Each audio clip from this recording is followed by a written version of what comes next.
You will hear a number of different recordings, and you will have to answer questions on what you hear. There will be time for you to read the instructions and questions, and you will have a chance to check your work. All the recordings will be played once only. The test is in 4 sections. At the end of the test, you will be given 10 minutes to transfer your answers to an answer sheet. Now, turn to Section 1. Section 1. You will hear a conversation between the head librarian and a student who wants to do voluntary work in the children's section of the library. First, you have some time to look at questions 1 to 6.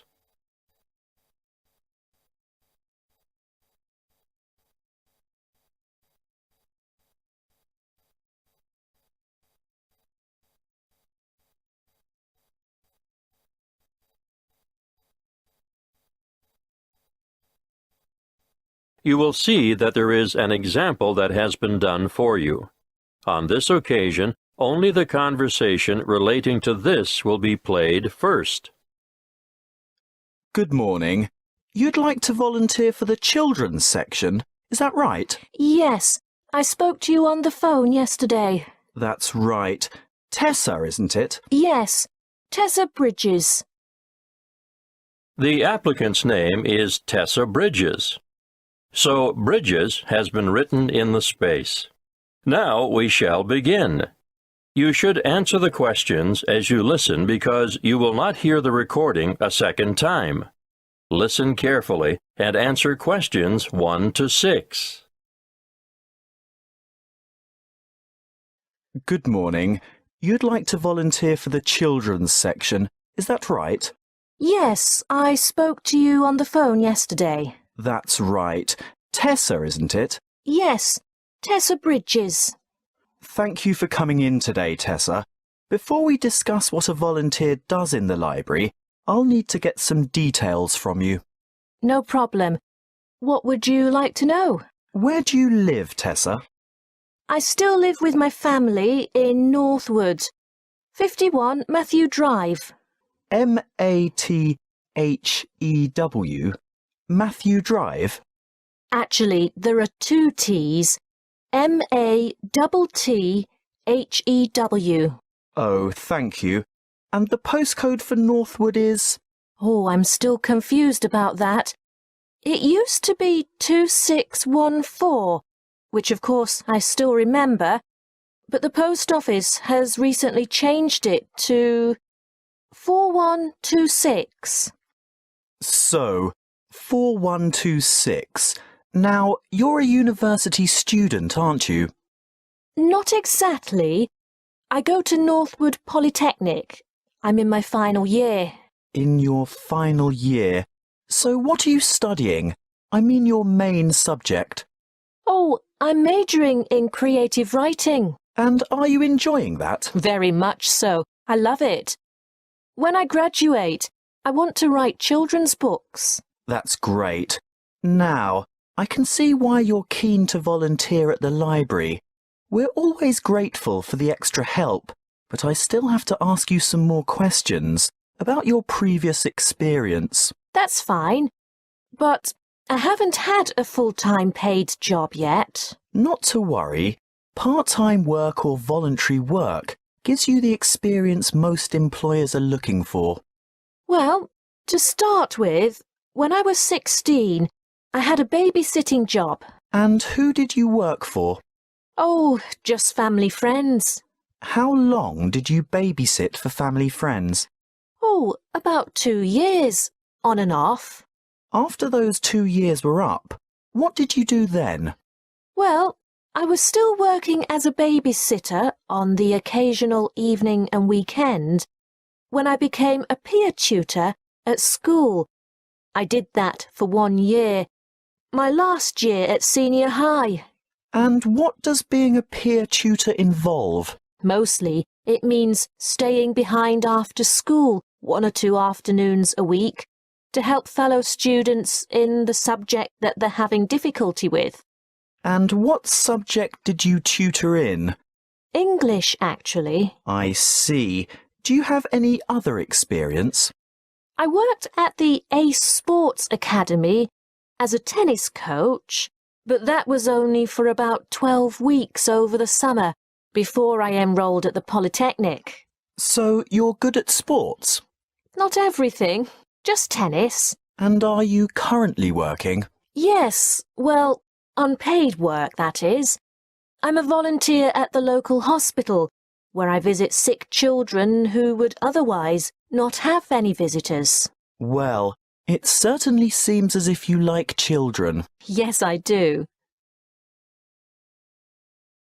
Before you hear the rest of the conversation, you have some time to look at questions 7 to 10.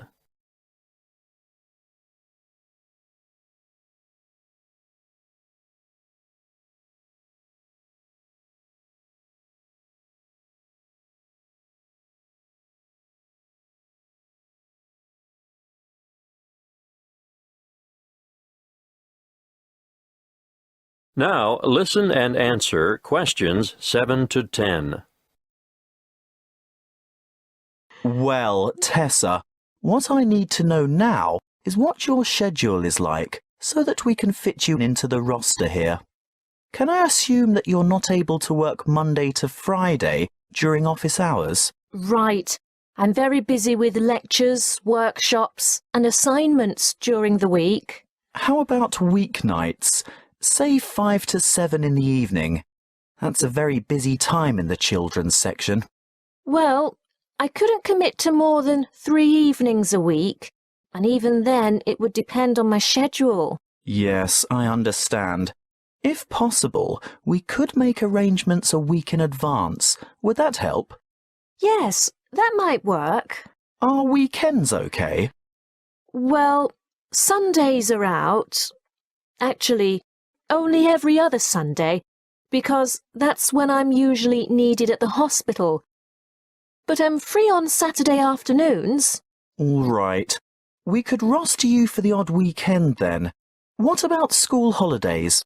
Definitely. No problem whatsoever. I don't have any other commitments during the holidays. That's good to hear.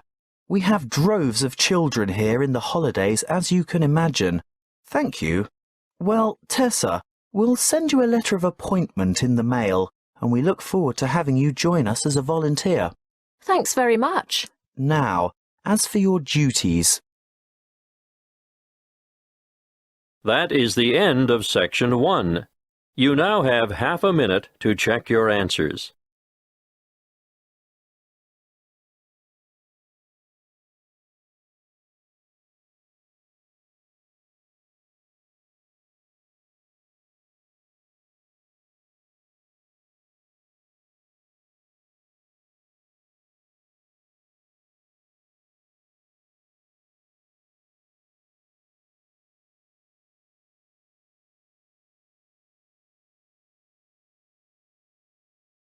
Now, turn to Section 2.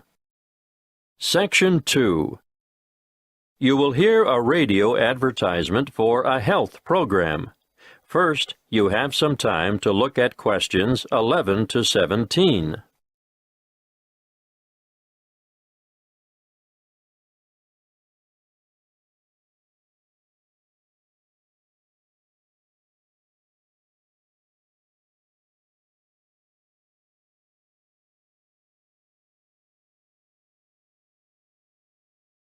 Listen carefully and answer questions 11 to 17. Prevention is better than cure. You all know that, don't you? Have you been looking for some help and guidance for maintaining your health? Well, today, I want to tell you all about a new health program called Be Well. Be Well Online, actually. This is an interactive website packed with resources to assist you in achieving your health goals. On this website, you'll find up-to-date health information you can trust. It has a register, which includes a quick online check to assess your health and keep track of your progress. What do you want to do? Lose weight? Give up smoking? manage your blood glucose levels, or just improve your overall fitness. Use the simple online assessment tool and receive a personalized report on your current state of health. This is what we call your wellness register. After you've completed this, you'll be ready to move on. Now, the Active Health Agenda is where our team of experts has created a series of interactive 8-week programs for some of the most common health goals. These are aimed at differing ages and lifestyles, and include healthy eating and workout plans, plans for losing weight, stress management, longevity, or how to age gracefully by maintaining your health, and express workouts for those of you who never have enough time. If you join up to Be Well Online, you'll not only be able to use a whole suite of interactive tools and calculators, but you'll also have unlimited access to an extensive library of health articles, delicious, simple recipes, and illustrated exercise descriptions. Let's look first at the active sport component. This gives you individual attention. In fact, it's a virtual personal trainer. Sports science and fitness experts have developed programs that will enable you to take on a specific sporting challenge or fitness goal adapted to your particular ambition and skill level. Detailed daily warm-ups and workout plans and weekly training schedules will help you prepare for any upcoming event of your choice. Marathons, triathlons, open water swims, cycling, or fun runs are just some of the events you could enter with confidence when you've completed an active sport program. Be Well Online also features an active care project. This caters for individuals who want to address specific health needs. The 4 courses in most demand are Stop Smoking, which will give you strategies, email support, and reliable tools and resources to help you quit smoking forever. Then there is Glucose Management, a self-care program designed for people with high blood sugar, which will help you manage your condition and improve your overall health. Obviously, heart health has a large following.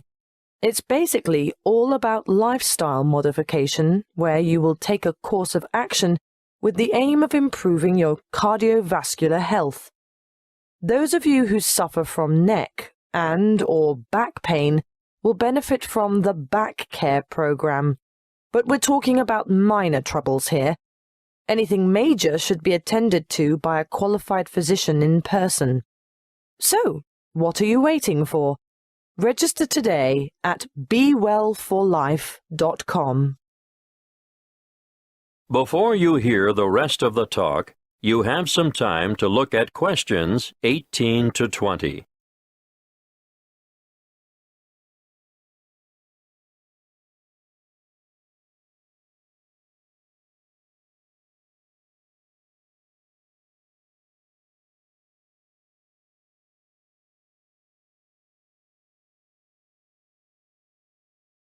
Now listen and answer questions 18 to 20. Okay, I can hear some of you saying that you don't have enough willpower to go through with our online program. Well, just for people like you, we offer Be Well Coaching. What is it? It's a telephone-based service that will give you the extra support, motivation, and techniques that will provide the impetus for you to bring about permanent changes. Who runs it? The course is delivered by experienced health coaches, as well as qualified exercise physiologists, dietitians, and nurses. Who can use it? Well, this service is really for those of you who have serious health concerns like diabetes, arthritis, or high blood pressure. I know there are many of you out there who could benefit from this. How does it work? Your health coach will provide assistance as you develop a plan and maintain regular contact over a period of 6 months to help you stay on track. You'll also get access to a phone-in service for extra support if you need it, and you'll be provided with health information specifically targeted at your individual problem. Now, what could be better than that? That is the end of Section 2. You now have half a minute to check your answers.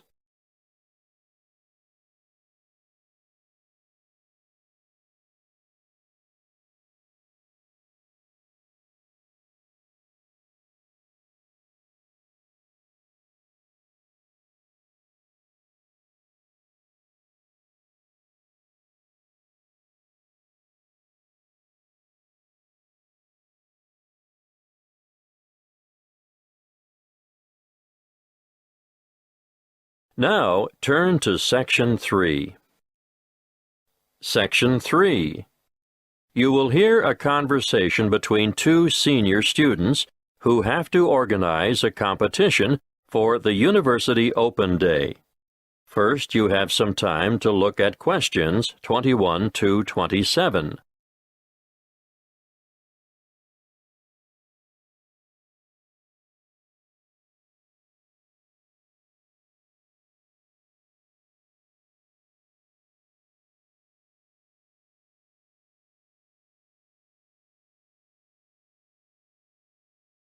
Listen carefully and answer questions 21 to 27.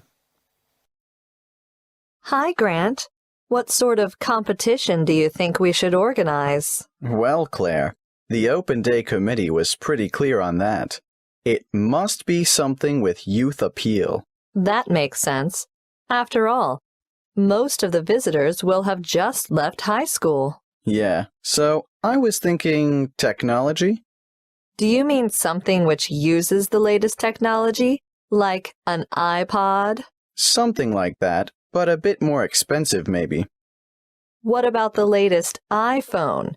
I'm saving up for one right now. Let's make it an iPad. I wish I'd had a tablet computer when I started university. Yeah, that's a great idea.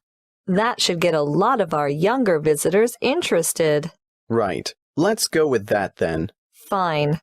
We could go into town now and buy it. I saw great deals advertised at the Rick Smith store. Oh, I don't think we'll have to worry about that. A university purchase order will probably be arranged through the Resources and Supplies section. Well, that's settled then. What about the competition? Is it going to be a game of skill or a guessing game? Or something else? What do you think would work best? Good question. I don't think it should be anything too hard, or anything that will make the visitors look silly. Some of them have such fragile egos. True. So, something that anyone can do. Nothing competitive, no skill or intelligence involved. That's right. But the main thing is that the contestants have a lot of fun. How do we do that? Well, I was thinking of a popular TV series, science fiction or science fantasy. I don't actually know the difference. Go on. It's a series where in every episode the main characters step through a portal into another world or another era. What's a portal? It's like a gateway or entrance to something. Okay, I get it. They'll be stepping into the new world of tertiary learning. So somehow we encourage people to step through this portal. Then what? They get their photo taken. Is that all? Not exactly. Let me think. I can't see how that's a competition, unless we pick the best photograph. But there's not much excitement or involvement in that for the participants. Wait. We don't decide on the winner. I mean, no one person does. We get them, the public, to do it. How? Put all the photos on Facebook, and the one with the most votes wins. I agree. Good idea. But there's just one more thing I'm not clear about. How do we get hold of a portal? I was thinking graduates of the engineering department could construct it as part of their contribution to Open Day. Before you hear the rest of the conversation, you have some time to look at questions 28 to 30.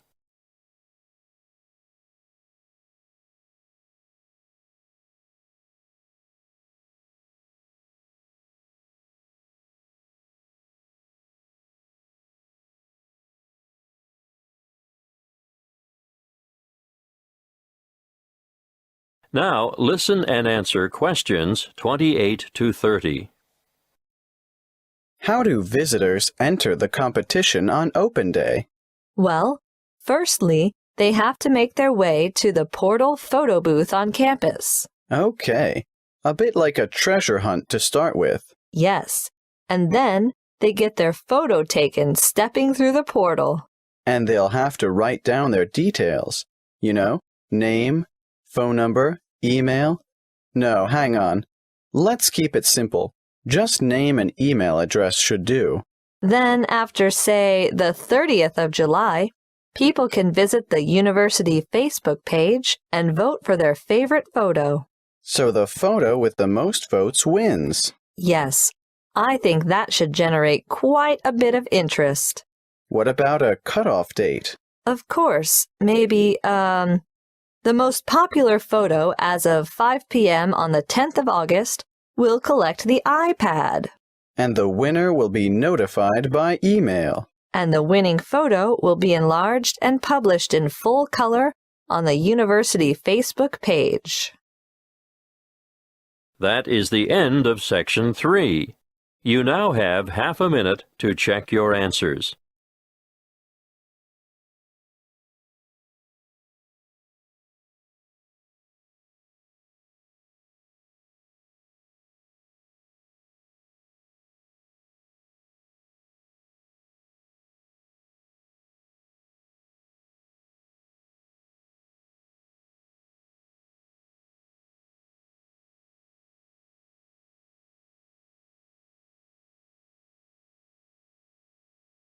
Now turn to Section 4. Section 4. You will hear a talk given by a lecturer in the Environmental Studies Department on agriculture and environment. First, you have some time to look at questions 31 to 40.